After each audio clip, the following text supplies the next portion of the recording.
અહેમદાબાદ મિત્ર ન્યૂઝમાં આપનું સ્વાગત છે। ગોંડલમાં આઈપીએલ સટ્ટાનો પર્દાફાશ, સ્ટેટ મોનિટરિંગ સેલે 4 આરોપીને ઝડપ્યા। ગોંડલમાં આઈપીએલ ક્રિકેટ મેચ પર સટ્ટો રમાડતા 4 આરોપીને સ્ટેટ મોનિટરિંગ સેલે ઝડપી પાડ્યા છે। પોલીસે આરોપીઓ પાસેથી રોકડ રકમ, બાઇક અને મોબાઈલ મળી કુલ રૂપિયા 4,05,500નો મુદ્દામાલ જપ્ત કર્યો।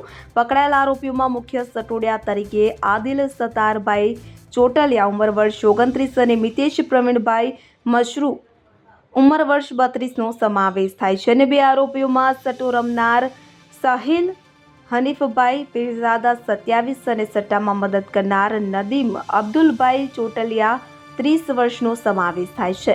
સ્ટેટ મોનિટરિંગ સેલના એસપી નિર્લિપ્ત રાય અને ડીવાયએસપી કામરિયાના માર્ગદર્શન હેઠળ પીએસઆઈ એસએચ ગઢવીની ટીમે આ કાર્યવાહી કરી હતી। આરોપીઓના ઓલ પેનલ 777.9 નામના માસ્ટર આઈડીમાં 6 લાખનું બેલેન્સ મળી આવ્યું હતું। પોલીસે હવે જૂનાગઢના માસ્ટર આઈડી પ્રોવાઈડર વિજય ઉર્ફે ભગવાન સુધીરભાઈ પોપટ સહિત અન્ય 4 શખ્સોની શોધખોળ કરી છે। તો આ કેસમાં મામા, પુરા અને કૌશિક નામના ગ્રાહકો તેમજ એક અજાણ્યા શખ્સને પકડવા પોલીસે કાર્યવાહી તેજ બનાવી છે। આઈપીએલ દરમિયાન રાજ્યમાં સટ્ટાની પ્રવૃત્તિ વધી જતા પોલીસ તંત્ર સક્રિય બન્યું છે। સ્થાનિક ગોંડલ સિટી બી ડિવિઝન પોલીસની નિષ્ક્રિયતાને કારણે સ્ટેટ મોનિટરિંગ સેલે આ કાર્યવાહી કરવી પડી હતી।